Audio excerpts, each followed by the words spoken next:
Bien, el análisis de las cuentas contables. Aquí vamos a empezar a profundizar sobre qué es el activo, qué tipo de saldo tiene, en qué situaciones o circunstancias se debita, se acredita, aumenta o disminuye, todo eso. Ya partiendo no solamente con la caja, que es lo más obvio, lo más utilizado siempre para el tema de aprendizaje. Vamos a tocar lo que es la caja chica o fondo fijo, vamos a tocar lo que son los bancos, el depósito a plazo fijo. No son todas las cuentas contables, que también tengo que pasarles el plan de cuentas, no son todas las cuentas que vamos a llegar a analizar porque son muchas, pero sí las más utilizadas. Las que en un 60%, 70% de las ocasiones se encuentran en la contabilidad, esas vamos a repasar, vamos a ver cómo se utilizan, en qué circunstancias se utilizan y demás. Todo eso. Pero para hoy vamos a culminar este tema de impuestos. Vamos acá. Impuesto a las transacciones. Sí, la otra vez ya hicimos esta parte, el de vengo. Ahora sí tocaría el impuesto a las transacciones. Bien, si hay algún problema, duda, consulta, preguntan, bien. El impuesto a las transacciones. Este es otro impuesto que debemos de conocer, ya que ingresa en cada venta de la empresa. Este impuesto es más fácil de entender que el IVA, ya que este es mucho más simple y no tiene tanta complejidad como lo que es el impuesto al valor agregado. Para eso yo voy a traer acá el formato del libro diario donde hemos trabajado la anterior vez. Es este. Y ustedes se deben acordar que para cualquier venta, nosotros hemos colocado... Uy, está todo utilizado. Nosotros hemos colocado... mm, vamos a copiar por si es que nos llega a servir lo que hicimos la otra ocasión. Esto no nos sirve. Bien, acá vamos a quedarnos. Con lo único que me interesa quedarme a mí es con esa venta que está ahí.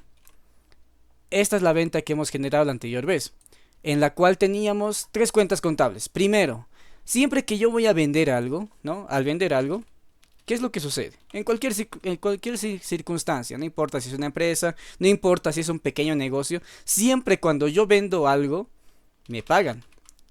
Siempre me pagan. ¿Cómo te pagan? Te pueden pagar antes solamente con efectivo, ¿no? Con la, con el dinero. Actualmente te pagan también con el QR, que se lo puedes representar como una cuenta bancaria, ¿no? Que lo llamamos en términos contables como cuenta banco.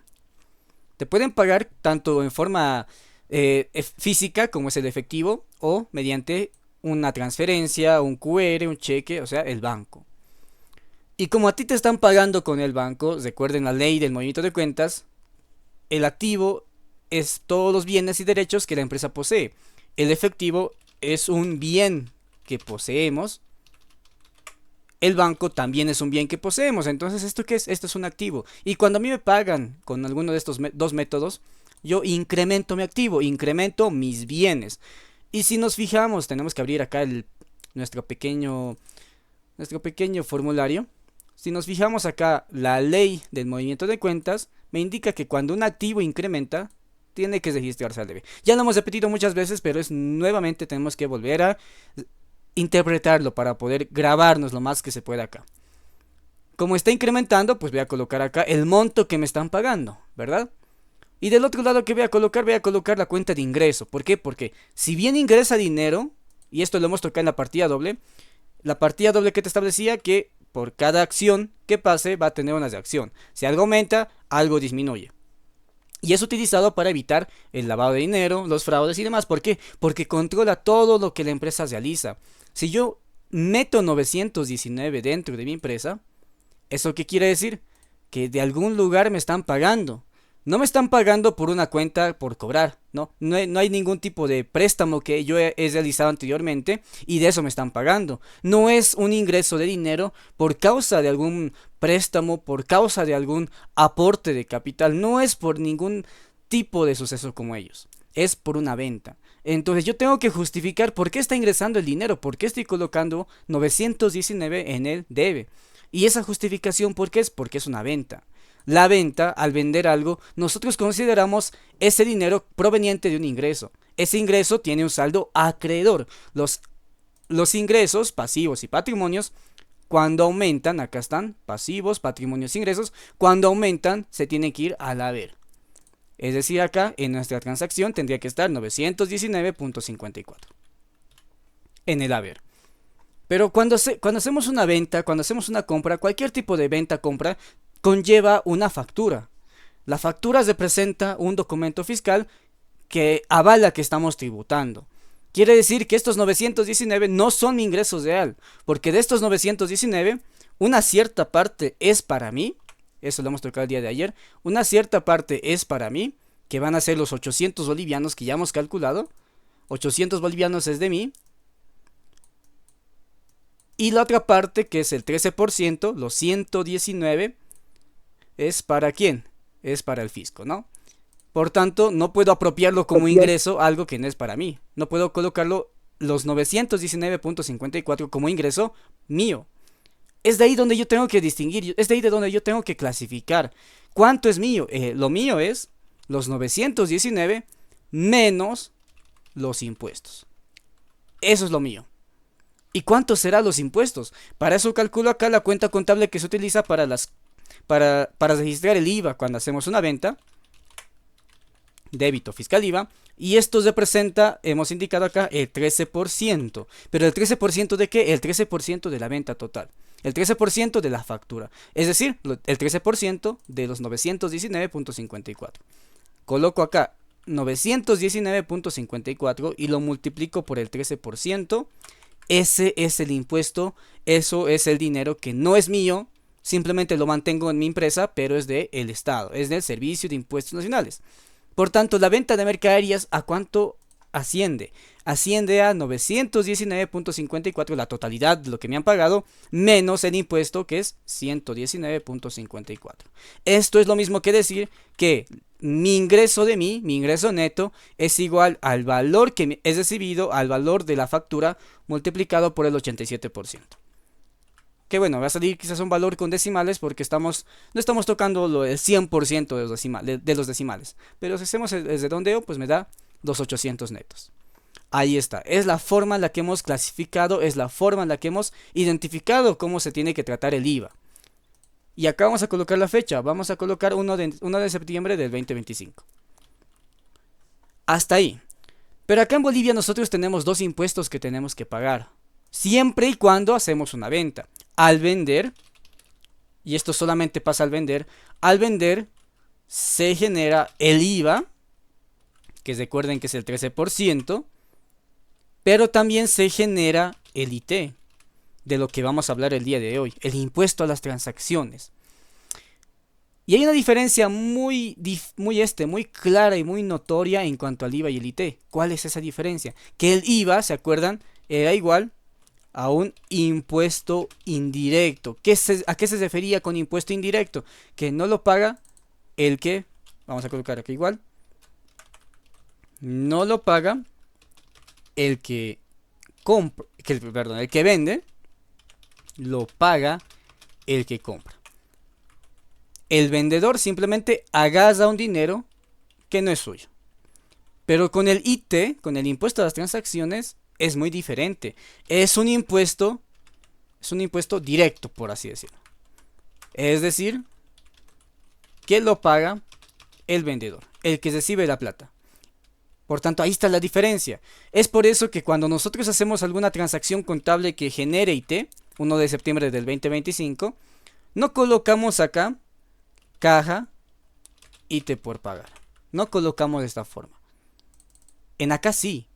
¿Por qué colocamos en el débito fiscal IVA caja? Porque este impuesto que me están pagando, este 13% que estoy recibiendo, me lo están pagando ya. Ya lo está pagando otra persona y estoy recibiendo este dinero. Pero en el impuesto a las transacciones nadie me está dando ni un peso para pagar este impuesto a las transacciones. Ahora, cuando hacemos un impuesto a las transacciones, se utilizan dos cuentas. IT o impuesto a las transacciones como gasto. Esta es una cuenta de gasto. ¿Por qué se cuenta como una cuenta de gasto? Porque la empresa paga este tributo, la empresa paga este impuesto. Nosotros pagamos el impuesto a las transacciones. No nos beneficia nada, pero tenemos que pagar. Estamos en la obligación de pagar. Es lo mismo que los sueldos, es lo mismo que los servicios básicos, es lo mismo que cualquier otro tipo de gasto que la empresa requiera y utilice. Podrá no ser lo más necesario para la empresa, pero lo está pagando. Es un gasto que la empresa está efectuando. ¿no? Se diferencia del activo. ¿Por qué? Porque el activo es algo que la empresa va a poseer. Esto no es algo que la empresa va a poseer, simplemente es una obligación que tiene, es un gasto para la empresa pagar.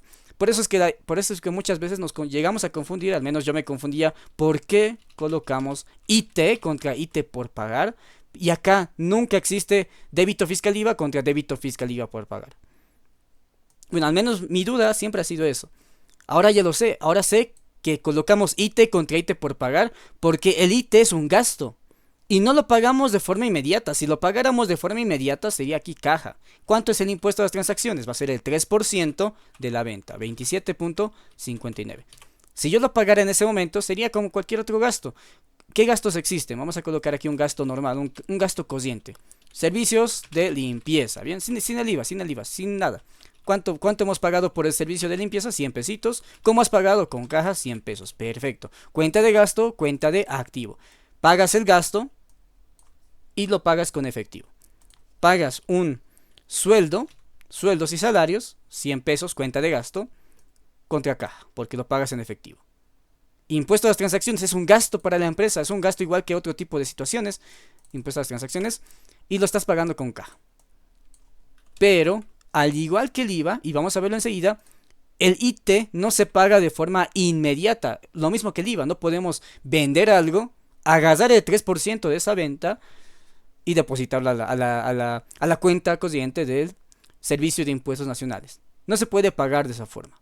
Es por eso que acá colocamos siempre IT por pagar. IT contra IT por pagar. Reflejamos la cuenta de gasto, porque es un gasto para la empresa, y reflejamos una obligación por pagar este impuesto, ¿no? Creo que estamos acá a media hora, pero lo vamos a aclarar, porque igual es una transacción que se llega a tocar mucho en cualquier venta. Cualquier empresa tiene ventas, todas las empresas tienen ventas, y cuando hay ventas siempre van a entregar dos cosas, los impuestos, el IVA y el IT. Bien, ahora sí vayamos a la parte teórica, bien. Me adelanté un poco, pero es necesario quizás verlo contablemente en el asiento contable para luego entenderlo ya teóricamente. A ver, ¿qué es el IT? El impuesto a las transacciones, o más conocido por su abreviación IT, que es simplemente una abreviación como se indica, es un impuesto que el vendedor debe pagar de forma obligatoria por cada venta que realiza. Es decir, que acá el comprador no tiene nada que ver. El impuesto a las transacciones es de 100 pesos, el vendedor paga esos 100 pesos.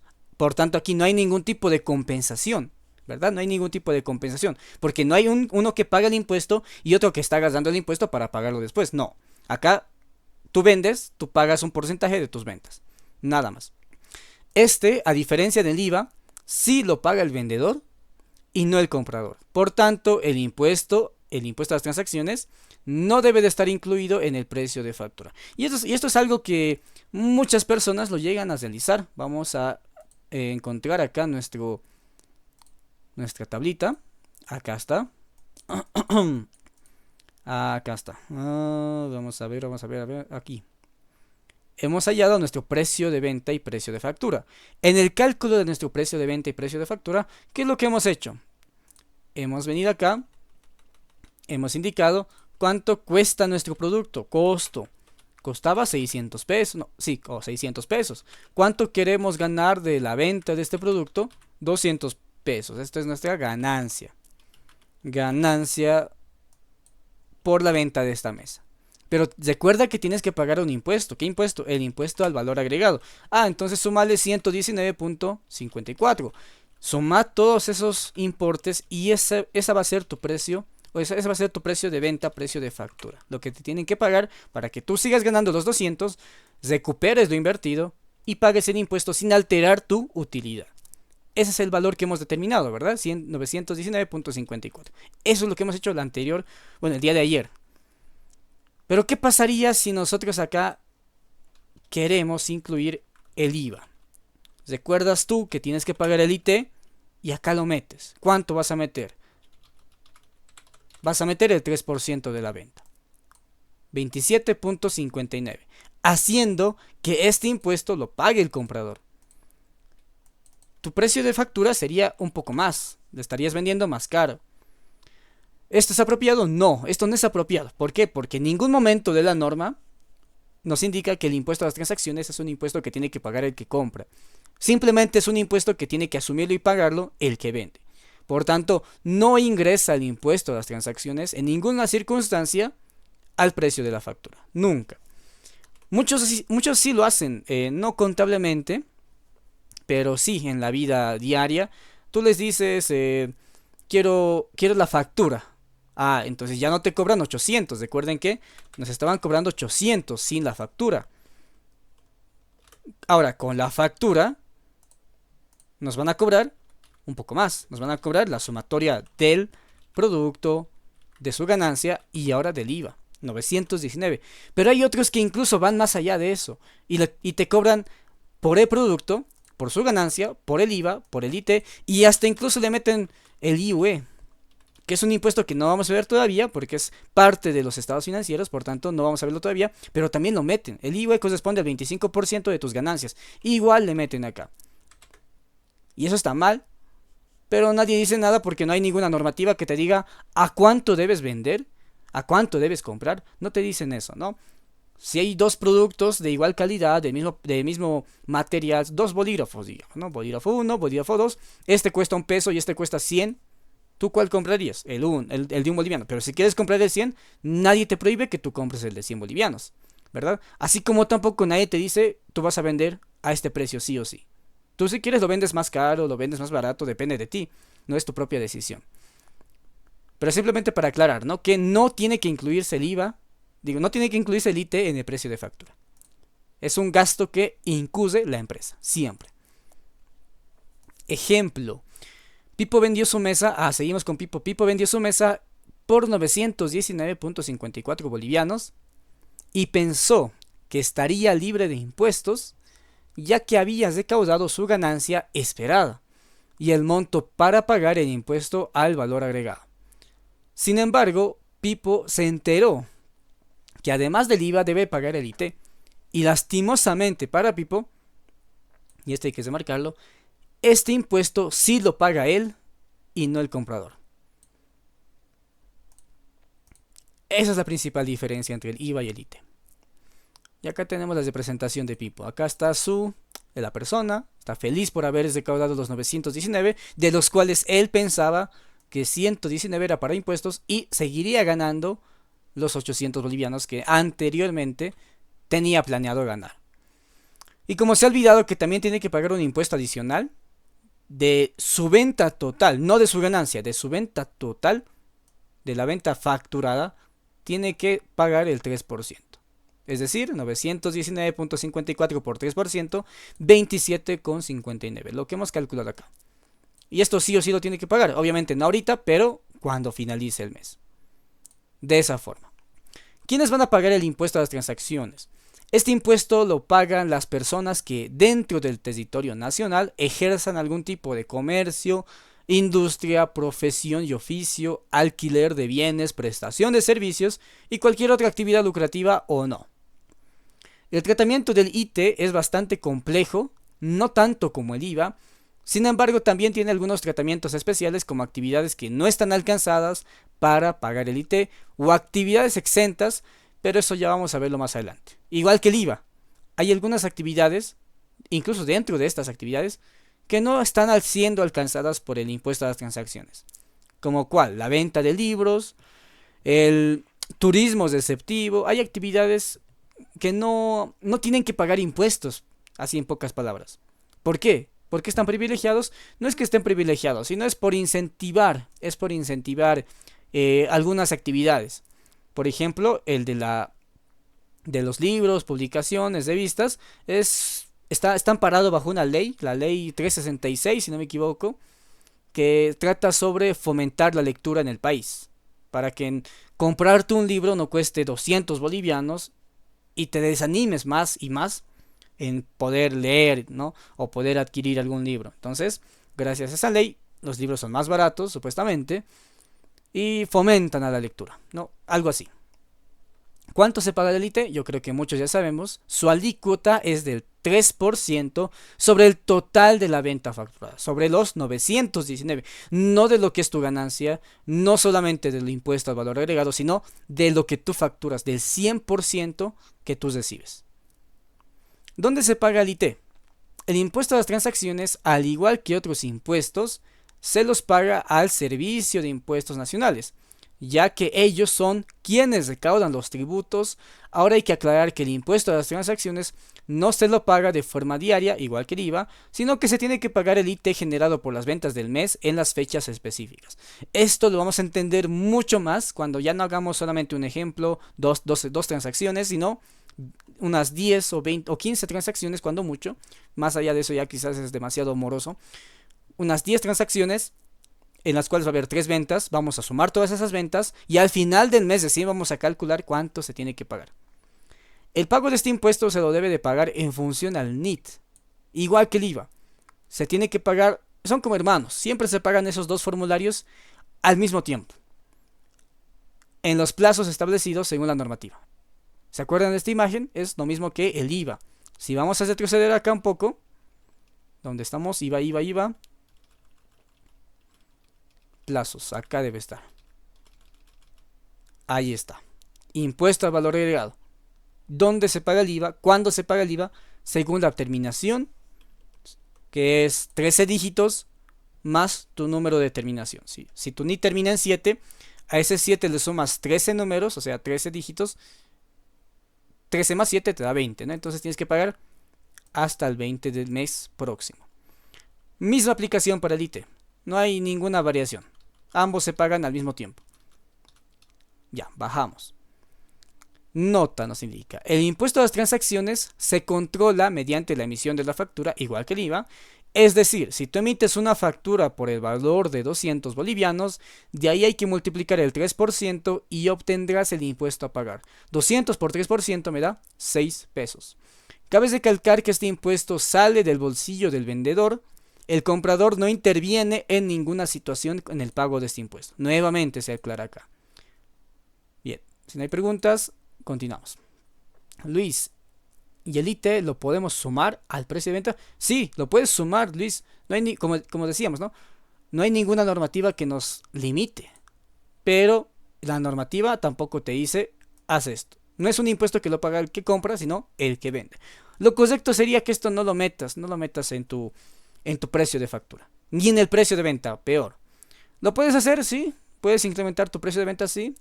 Pero lo ideal es que no se realice de esa forma, ¿no? Bajo la normativa. Contabilización del ITE. Este impuesto solo se genera en las ventas. Solo en las ventas. Cuando compramos algo, nos olvidamos del impuesto a las transacciones. No existe el impuesto a las transacciones al comprar. Solo al vender. El comprador no debe de registrar absolutamente nada del ITE, ya que el único responsable de pagar este impuesto es el vendedor. El único.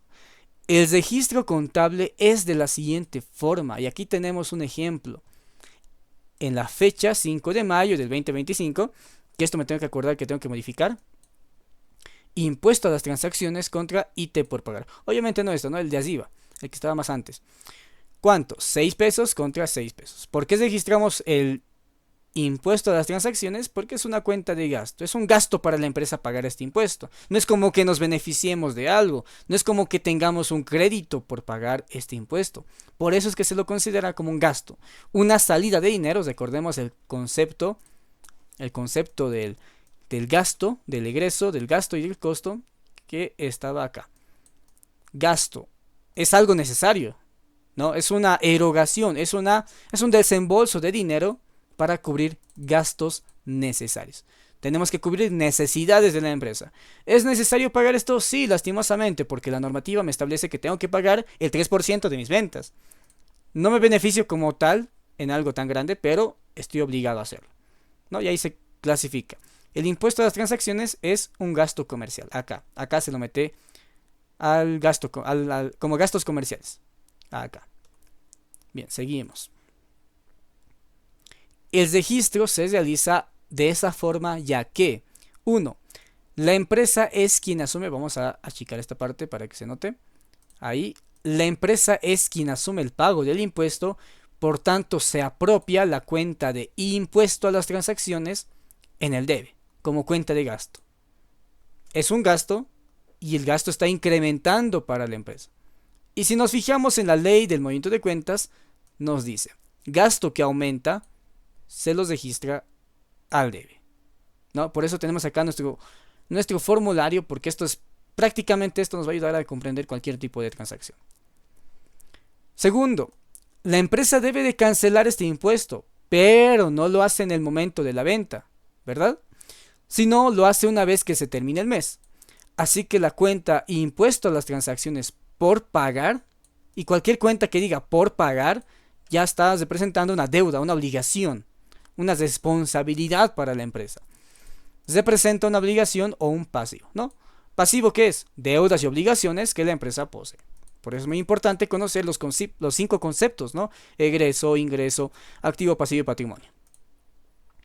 Y como se está generando el pasivo, se está generando la obligación de pagar estos 6 pesos, pero no estoy pagando, es una obligación, se tiene que colocar en el haber. Aquí, pasivo. Obligaciones que aumentan al haber. Pasivos que aumentan al haber. Y acá nos indica, nos aclara, revisar la ley del movimiento de cuentas. Ejemplo, Pancho vende una cocina por 1.300 bolivianos. Según factura 55 en efectivo, se pide contabilizar esta venta. ¿Qué es lo que realizamos acá? Lo de siempre, ya hemos aprendido cómo se tiene que contabilizar una venta. Primero la fecha, el número de la transacción, según el formato del libro diario. Tenemos que registrar cuánto me está ingresando en forma de dinero a la empresa. Como es efectivo, coloco la cuenta de caja moneda nacional y me están pagando 1.300 pesos. Ese dinero está incrementando dentro de mi empresa y ese dinero representa un activo. Activo que aumenta al debe. Los 1.300 que están incrementando dentro de mi empresa, lo vamos a registrar al debe. Perfecto. Ahora, ¿qué hemos indicado más antes? Que yo tengo que justificar por qué motivo, por qué razón esos 1.300 están ingresando a mi empresa. En esta ocasión es una venta y conlleva una factura. Ya indicamos que la venta es nuestro ingreso de nosotros. Esto representa mi dinero, el dinero que la empresa puede disponer, que va a ser lo que me pagan menos el impuesto al valor agregado. 269 que corresponde al 13% de la factura. Y ahí está nuestra venta. Nos indica acá, asiento número 1. Como es una venta, no puede faltar el registro donde ingresa el dinero y se registra la ganancia más el impuesto al valor agregado. Pero una vez que nosotros hacemos este asiento de ventas, caja contra venta y débito fiscal, también tenemos que registrar un segundo asiento contable. Este segundo asiento contable va a ser en la misma fecha, porque estamos hablando de la misma factura, asiento número 2, y registramos estas dos cuentas contables que siempre van a ingresar. IT contra IT por pagar. Impuesto a las transacciones contra impuesto a las transacciones por pagar. O por sus abreviaciones. Usualmente manejen impuesto a las transacciones como gasto y como pasivo puede ser IT por pagar. Es la forma más usual que he visto que los realizan. Por cuanto hemos indicado anteriormente que la alícuota era del 3% sobre la totalidad de la factura, ¿verdad? Y si mi factura en esta ocasión es por 1.300 bolivianos, yo lo voy a multiplicar por el 3%, lo pueden verificar, es 39 pesos. 39 pesos como gasto, porque es un gasto para mí, un gasto que tengo que pagar. Y 39 pesos como pasivo, como una obligación, porque no la estoy pagando en este momento, la voy a pagar cuando llegue el fin de mes. En ese momento. Siempre que exista el asiento de venta, también estará presente el asiento del IT contra el IT por pagar. Dos asientos. Para empezar, ¿no? Para empezar. Más adelante vamos a agrupar, vamos a hacer un asiento un poco más compuesto. Nota, en algunas ocasiones verás ambos asientos en uno solo. Y está bien, ya que ambos asientos forman parte de una transacción y es más apropiado agruparlos. Sin embargo, para fines de aprendizaje, seguiremos registrándolo por separado. Por el momento, por el momento. Incluso yo creo que sería adecuado hacer un estado financiero una vez acabados esos temas, sin ajustes obviamente, pero hacerlo bien. Así, paso a paso, poquito a poquito y ya. Liquidación del IT. Acá, liquidación del IT. El impuesto a las transacciones, nos indica acá, también tiene un procedimiento en el que se llega a compensar con el IVA. ¿Se acuerdan cuando estábamos tocando el tema de la liquidación, devengo, compensación, determinación, registro del IVA? Donde utilizábamos las cuentas débito fiscal y crédito fiscal. Me falta acá el IVA. ¿Qué es el débito fiscal? El impuesto que tengo que pagar. 600. ¿Qué es el crédito fiscal? El impuesto que ya he pagado de forma anticipada. 500. La diferencia entre estos dos importes va a consignar el impuesto al valor agregado real o efectivo que yo tengo que pagar. Esto es lo que hemos visto en la anterior clase. Compensación del IVA, liquidación del IVA, determinación del IVA, devengo del IVA, como quieran llamarlo, pero el asiento siempre se va a mantener de la misma manera. Débito contra crédito y contra IVA por pagar, si es que corresponde. Ahora, si he pagado 700 de IVA anteriormente, según mis compras, pues ya no tengo que pagar nada, ¿no? Porque si yo tenía que pagar 600 y he pagado 700, obviamente tienes un exceso, no tienes que pagar absolutamente nada. Así se compensaba. De lo que tienes que pagar, compensabas lo que habías pagado mucho más antes. Ahora, ¿qué pasará con el impuesto a las transacciones? Esto es impuesto al valor agregado guión compensación. ¿Qué pasará con el impuesto a las transacciones? Con su compensación. ¿Existe? Sí, me indica acá que existe un procedimiento en el que se llega a compensar con el IUE. Pero en este momento no podemos llegar a tocarlo porque ni siquiera sabemos qué es el IUE, no sabemos quién, a qué grava, cómo se tiene que realizar, o quizás sí lo sabemos pero de forma superficial. En este momento no hemos llegado a tocar ese tema, por tanto no podemos entrar a esta compensación. Pero adelantando, como acá indica. Sin embargo, como es un tema algo avanzado, no lo vamos a ver ahora, pero quiero que tengas el conocimiento de que el impuesto a las transacciones también se compensa. ¿Esto por qué lo aclaro? Porque quizás tú ya sabes que se tiene que compensar, o que puedes pensar que yo me estoy olvidando de esa parte fundamental. No me estoy olvidando, simplemente quiero que tengas en mente que si bien se compensa, para fines de aprendizaje por ahora es mucho mejor olvidar ese punto. Pero la forma de compensar es la siguiente. Impuesto a las transacciones IT por pagar, para abreviar. ¿Cuánto tienes que pagar de IT? 300. Y lo compensas con el IVA pagado por anticipado. IVA por compensar. Que si tú ya sabes, ya dominas un poco y estás acá para repasar nada más la parte básica, hace una semana y media creo que hemos dado un taller gratuito sobre el IVA y su forma de compensación, que lo vas a poder encontrar en YouTube. Ahí vas a poder verlo, si es que quieres aprender, ¿no? Pero yo te recomiendo que igual vamos a verlo acá, pero más adelante.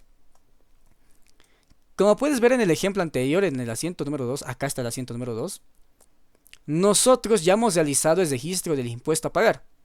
Acá está. IT contra IT por pagar. El efectivo, como no hay compensación, ahí muere. No tenemos que hacer otra vez un cálculo adicional para llegar al impuesto efectivo a pagar. En el débito fiscal IVA y crédito fiscal IVA amerita que hagamos un asiento de compensación. ¿Por qué? Porque tenemos que determinar este IVA por pagar. Si hay o no hay. Pero cuando hablamos del impuesto a las transacciones, usualmente ya está. Ya se genera. Ya no hay más que realizar. Acá está el devengo. No hay necesidad de hacer un asiento donde diga esto es lo que tengo que pagar efectivamente. No existe. No existe. Por tanto, no se debe de volver a realizar nada como en el caso del IVA. Tan solo cuando finalice el mes se lo tiene que llegar a pagar. Y acá está nuestro ejemplo. Creo que se ve un poco pequeño. Vamos a agrandar ahí. Muy bien, ahí se ve. Asiento número 1. Siempre empezamos por la generación, ¿no? ¿De dónde se genera el impuesto a las transacciones? Se genera del 3% o sobre el 3% de la venta total. Entonces, para que exista un impuesto a las transacciones, necesariamente tiene que haber un asiento por ventas, asiento de venta. El dinero que hemos recibido, que si se pueden dar de cuenta es el mismo valor del anterior ejercicio, de acá, los mismos valores, acá están. Registramos nuestro ingreso, registramos el impuesto al valor agregado, que tiene que estar, por más que no se toque ese tema, tiene que estar ahí. Luego, realizamos el asiento número 2, que es donde registramos la cuenta de gasto del impuesto contra la provisión para un pasivo que vamos a tener que pagar cuando finalice el mes. Generación del impuesto. Siempre que exista el asiento de venta, también estará presente el asiento del IT contra el IT por pagar. Nunca puede faltar. En la misma fecha, obviamente, ¿no? 5 y 5. Y una vez que finalice el mes, en los plazos que hemos determinado, acá, 1 de junio del 2025, ¿qué va a pasar? Voy a pagar. Puedo pagar el primero, el segundo, tercero, cuarto, no importa, ¿no? Dependiendo, siempre que esté en el rango de fechas que me ha determinado el Servicio de Impuestos Nacionales. ¿Y qué hago? ¿Qué tengo que pagar? El impuesto. ¿Cuál de los dos? ¿El gasto o el pasivo? El gasto es eso, es un gasto y nunca va a estar en el debe, hemos indicado. Bueno, en el haber hemos indicado. Lo que yo tengo que pagar es esta deuda, esta obligación. Ahora, cuando yo pago una obligación, cuando yo pago una deuda, ¿qué me indica la regla de la ley del movimiento de cuentas? ¿Qué es una deuda? ¿Qué es una obligación? Es un pasivo. Y cuando un pasivo disminuye, cuando mi obligación o cuando mi deuda disminuye, me indica que tengo que registrarlo en el debe.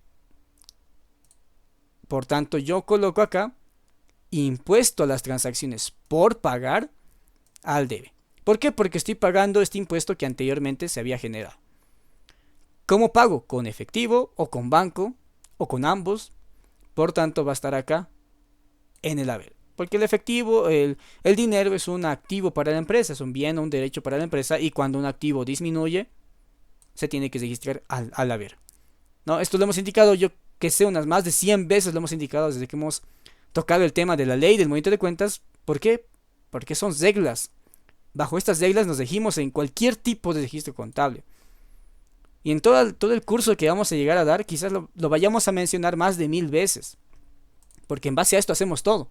Si no comprendemos esta tablita tan pequeña, no vamos a saber contabilizar nunca. No, lo único que vamos a hacer es seguir pasos o empezar a copiar y pegar cualquier tipo de asiento contable que se parezca. Como puedes observar, el IT es más sencillo, ya que no existe un tratamiento específico como la regularización del IVA. Por tanto, es más sencillo de registrar y de pagar. Al ser un impuesto de pago directo, no se llega a compensar muy a menudo, ¿no? Porque más adelante vamos a ver otro tipo de regulación. Ahora veamos un ejemplo donde se tengan varias ventas y tengamos que calcular el IT del mes. Ahí está.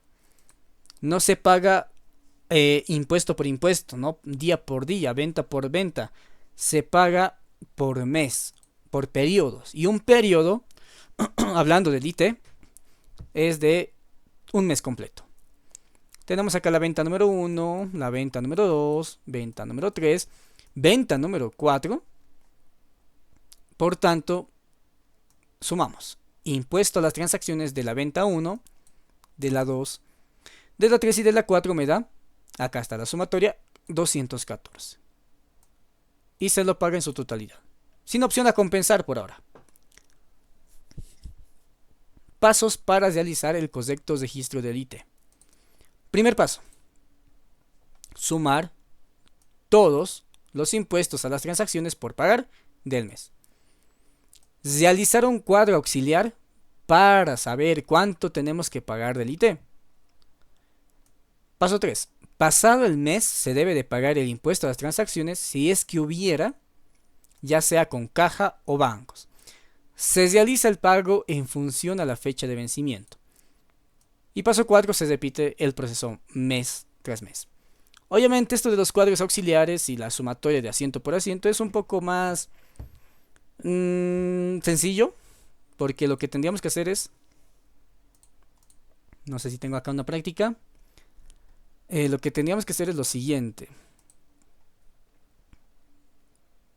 Acá, vamos a ver una práctica pequeñita, sencilla, porque de igual forma Creo que hasta ahí quedó el tema de impuesto a las transacciones. Y vamos a hacer una práctica. Bien, acá ya tenemos una práctica. Ahorita vemos esa práctica. Que yo ya la tengo resuelta incluso acá. Creo que esto lo tengo en...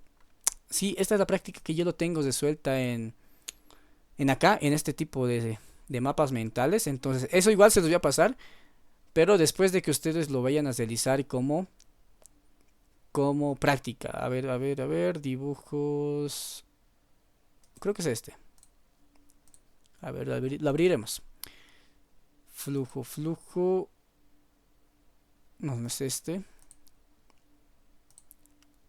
Ya, creo que es este.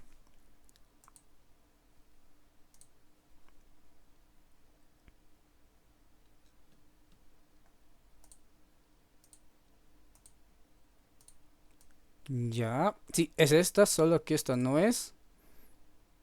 Esta es. Esta es la práctica que ustedes van a realizar. Todo esto. Obviamente no lo que está a la izquierda, solamente esto. ¿No? La práctica es sencillita, como pueden ver. Cuenta con... Cuenta con... a ver, un asiento, dos asientos, 3, 4, 5, 6, 7, 8, 9 asientos contables. 9. Pero para que nosotros podamos hacer bien esos asientos contables, porque tenemos que hacer tanto el libro diario como el libro mayor, o si es que lo van a hacer a mano, pueden optar por hacer el libro mayor en T, pero yo les recomiendo que lo hagan el libro mayor. Esto puede tomarles, yo que sé, a ver, unas 2 horas, a lo mucho, ¿no? Simplemente por el traslado de cuentas. Pero, si lo hacen bien, una práctica tan sencilla de 9 transacciones, si lo hacen bien, detenidamente, porque esto ya es algo real. Esto ya tiene las facturas, ¿no? Que es asientos contables que siempre se van a ver. Entonces, de esa forma, si ustedes lo llegan a comprender esta práctica al 100%, yo creo que más adelante con cualquier otra práctica que se vaya a presentar no va a haber ningún problema. Porque todas son lo mismo. Todas se basan en esto. Todas se basan en agarrar una cuenta contable. Vamos a verlo desde acá. Agarrar una cuenta contable que ha tenido movimiento tanto en el debe como en el haber y traspasarlo. ¿A dónde? Caja. Cuando tenemos una cuenta caja, tenemos que aperturar su libro mayor. Y en su libro mayor tenemos que copiar y pegar. ¿Qué vamos a copiar y pegar? La fecha. ¿En qué fecha la caja se está moviendo? La caja se está moviendo el 1 de enero. ¿Por qué motivo? Por el registro por inicio de actividades. ¿Qué quiere decir? Que el socio ha venido, ha aperturado la empresa y está aportando con efectivo. Como caja está incrementando, se coloca al debe. Y lo mismo vengo acá y lo coloco al debe. 1 de enero. ¿Por qué motivo? Por el inicio de actividades. Y lo coloco en el debe. ¿Por qué? Porque hablando de caja, cualquier caja que aumente, caja es un activo, cualquier cuenta de activo que incremente se lo coloca al debe. Ya sea en el libro diario, ya sea en el libro mayor, ya sea en el balance de comprobación, ya sea en la hoja de trabajo, ya sea en cualquier otro tipo de circunstancias, siempre va al debe cuando aumenta. Ahí está, 30.000. Eso es lo que realizamos acá. Luego tenemos siguiente transacción, muebles y enseres, crédito fiscal, todo esto, ¿no? Que son 11 transacciones, eso es lo que tiene que salir. Pero para que vean lo complejo que es realizarlo, ¿no? No es complejo hacerlo acá, lo complejo es la morosidad que tiene la contabilidad al hacer todo esto. Pero si se hace bien esto, van a ver, y vamos a trabajar con sus prácticas mismos, que vamos a realizar una balance de comprobación y un estado financiero con esta práctica, ¿bien? Ahorita se me está ocurriendo realizar un estado financiero con esta práctica. Si lo hacen bien esto, ya no tienen que hacer absolutamente nada más, nada más. Con esto se genera todo el estado financiero. Copiamos esto al balance de sumas y saldos. Lo que pasa al balance de sumas y saldos a la hoja de trabajo, como no tenemos algún tipo de ajuste, directamente al estado financiero. Y ya está. Ya hemos culminado con una gran parte de la contabilidad. Ya lo que viene después de ajustes, lo que viene de asientos un poco más complejos, es algo que se complementa nada más. En acá se mete ese asiento complejo y ya está. Lo demás se mantiene. Pero a ver, hasta ahí, dudas, preguntas. ¿Cuándo se declara el IT, Evelyn? Ya lo aclaramos acá. Vamos a ver otra vez. Es la misma modalidad que el IVA. El impuesto a las transacciones se lo declara en esta forma. Y me estoy olvidando, tengo que hacer una línea del tiempo, eso también Me hiciste acordar acá. Vamos a colocarlo de esta forma. Ahí. Donde lo que está todo con rojo representa al mes de mayo. Es una línea del tiempo. Una línea del tiempo. Y acá tenemos un impuesto a pagar. ¿De cuánto? De 39 que se ha generado en mayo. Esto corresponde a mes de junio. Ahí ya tenemos esos dos. Y todas las ventas que yo he tenido en este mes de mayo, todas esas ventas que yo he generado en el mes de mayo, que cuando lo haga en el mapita mental va a ser mucho mejor. Todo esto vamos a asumir que ha sido bolivianos 80. Yo no puedo declararlo ni pagarlo en el mismo mes de mayo, porque yo tengo que esperar a que esto se finalice. Por tanto, a partir de acá, a partir del 1 de junio, recién puedo llegar a pagar este impuesto. Recién. ¿Hasta cuándo? Porque sé que junio tiene 30 días. 30 de junio. Yo tengo que pagarlo desde el 1 hasta... Bueno, ahí ya depende de la fecha en la que tú quieres pagar. Tienes fechas establecidas. Y eso va a depender de tu NIT. Hemos hablado del NIT, les he mostrado mi NIT. El NIT es un carnet. Es un carnet de la empresa. Que representa que está inscrito en el Servicio de Impuestos Nacionales correctamente. Ahora, sí, el NIT. Vamos a ver el NIT. A ver, pongamos por acá el mío. Acá está nuestro NIT. ¿En qué número termina mi NIT? En 9.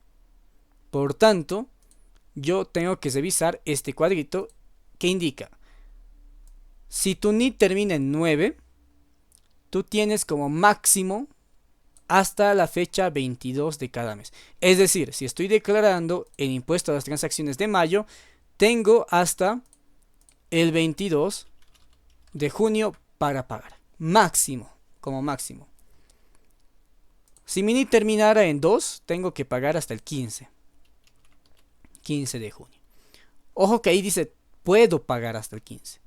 Ahí es la fecha de vencimiento. Pero nadie me impone que yo pague el 1, que yo pague el 2, que yo pague el 3 de junio. Nadie. Lo que sí me dicen es que tienes que declarar y pagar como máximo hasta acá. De acá a acá ya vence y aquí ya es una sanción, una multa. Esa multa se lo llama como IDF. Incumplimiento al deber formal. Que es una sanción en UFBs. De esa forma, Evelyn. Laura, tomaremos ajustes. Vamos a ver. Quiero ver cómo vamos con las prácticas. Nos estamos tardando mucho acá. Pero si es que llegamos a... Bueno, si es que ya la mayoría llega a aprender así rápido, a hacer una práctica completa. No vamos a hacer práctica como se hace muchas veces en la universidad, instituto, ¿no? Que nos atufan con prácticas, a veces nos hacen abusir. Basta con que tú hagas una práctica así de buena, una práctica que digas, lo voy a hacer, me voy a tomar 2, 3 horas, 5 horas, 10 horas, no importa si te tomas un día entero, pero lo haces bien como se debe, no copiándote, sino analizando. ¿Quieres hacer una transacción? No te rindas fácil, pensá 2, 3, 5 veces, utilizar los materiales que te he dado. Ponte a pensar acá todo esto. Y si haces de esta forma, si tú pones tu criterio, basta con que tú hagas una práctica de esta forma. Y ya no te podría dar más prácticas porque ¿para qué? Si todas las prácticas se parecen, todo es lo mismo. Yo les mostraría todos los ejercicios que me mandan a veces para resolver prácticas. Hay prácticas que me pasan de distintos universidades, institutos o cualquier otro lugar. Hay prácticas incluso que me pasan del mismo instituto, solamente que diferentes paralelos. Misma práctica, mismo docente. Lo único que cambia, ¿qué es? Los importes. La empresa no ha iniciado con 46.000, ha iniciado con 20.000. La empresa no ha comprado este mueble por 1.000, ha comprado por 100. Y todo es lo mismo. Obviamente no se puede copiar y pegar tan fácil, porque cada uno tiene su tratamiento un poquito diferente. Pero si se pusiera un poco ¿no? la voluntad de aprender, verían que todo es idéntico, que todo es muy fácil y se puede aprender rápido. Es por eso que igual yo ya me estoy cansando a veces de las prácticas, porque todo es lo mismo, lo mismo, lo mismo, y cuando es muy idéntico, uno se cansa también de lo abusivo, ¿no? Pero así, es suficiente una práctica para que ustedes aprendan, ¿no? La universidad sí te mandan muchas prácticas, y eso sí abuse, cansa, ¿no? No es como que te ayude a enseñar, te cansa. Yo sí les voy a abusir con la parte teórica, porque para mí sí es muy fundamental aprender toda esta parte teórica, para luego tener más facilidad. Luis, ¿y las fechas límites para declarar o es la misma fecha? Es la misma fecha, Luis. La misma fecha es esta. ¿Dónde estamos? ¿Dónde estamos? Acá. Es la fecha máxima. Ahora hay un tratamiento específico. Y esto te lo hace saber también la normativa. Y es que si ustedes quieren aprender también un poco de la normativa, los días domingos tenemos el club de lectura. Tenemos videos en YouTube si es que prefieren verlo de esa forma, donde les explico un poco sobre cómo es su tratamiento. Ahora, sobre el IVA y sobre el IT, específicamente sobre esos, te indica. Si tú tienes que pagar el 22, yo tengo que pagar el 22, pero el 22 cae domingo o feriado, se traslada al próximo día hábil, es decir, al lunes próximo, o al día hábil próximo, si hay un feriado largo. Hay tratamientos muy específicos sobre esto. Ahora, ¿qué pasaría? Y esto tal vez, ¿no? ¿Qué pasa? Nunca te dicen esto. ¿Qué pasa si no pagas el 22? Hay una sanción. Si tú declaras el formulario, es muy diferente declarar y pagar. Tienes del 1 al 22, yo tengo del 1 al 22, bien para mí. Del 1 al 22 de junio tengo para dos cosas. Uno, declarar. Y dos, pagar. Yo puedo declarar el 1 de junio y puedo llegar a pagar el 22 de junio, no hay problema. Ahora, puedo declarar el 1 de junio y no pagar hasta el 30 de junio. No hay problema. Lo importante es que he declarado. El cumplimiento de la obligación está bien. Ahora, de lo que tenía que pagar, que era 80 pesitos, vamos a convertirlo en número, de lo que era 80 pesitos, por pagar del 30, 8 días tarde, me van a decir, ya no me tienes que pagar 80, me tienes que pagar 81 pesos. Eso es lo que pasa. Pero si tú no declaras, si tú te olvidas de este pasito, tú tienes que estás obligado a pagar tres cosas. Si tú declaras en fecha posterior a la que te corresponde, es decir, yo tengo que declarar y pagar al 22. Si yo declaro y pago el 23, tengo que pagar el impuesto, que va a ser los 80 pesos. Tengo que pagar una multa, y esto depende si eres empresa unipersonal o empresa jurídica, que vamos a colocar como 100 UFBs para el incumplimiento al deber formal por no declarar el formulario y el registro de compras y ventas. Luego tienes otros 100, No, esto se calcula en base a otros cálculos. Pero si tú no declaras, mira, se suma ahí, se suma bastante. Entonces lo más propio es declarar, sin importar si vas a pagar o no vas a pagar, porque así te ahorras todas estas sanciones que te pone el servicio de impuestos. Ese es su tratamiento. Bien, a ver, ahí mientras preguntan algo más, yo quería mostrarles una práctica para que se vea. A ver, esta practiquita, no. ¿Dónde está el buró? Buró, acá. Nosotros no vamos a ir aquí, asiento por asiento, o comprobante por comprobante, porque esta práctica está hecha con comprobantes, no con asientos contables. Y vamos a ir sumando. Ah, mira, acá tengo 42.480 para pagar el IT. Ya. Saca tu calculadora, sumamos. 44.480. Ah, aquí tengo otro. 29.188. Sumale. 29.188.50. Esto se hace sí. Tú aprendes de esta forma, sí, aprendes muy bien. Pero es mucho mejor, y que también aprendes de la forma correcta, venir acá al libro mayor, buscas esa cuenta, y acá tienes todo ese dato. Miren, los 42.000, acá está. Los 29.188.50, acá está. Y los otros que me iba a tardar a sumando y buscando, acá también están. ¿Y por qué están acá? Porque el libro mayor es un resumen del libro diario.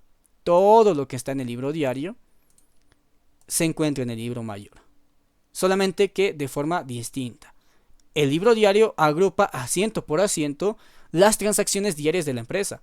El libro mayor toma las transacciones que estás registrando en el libro diario y las separa o las clasifica por cuentas, pero mantiene todos los datos de la fecha, desde del detalle de la glosa y de los importes.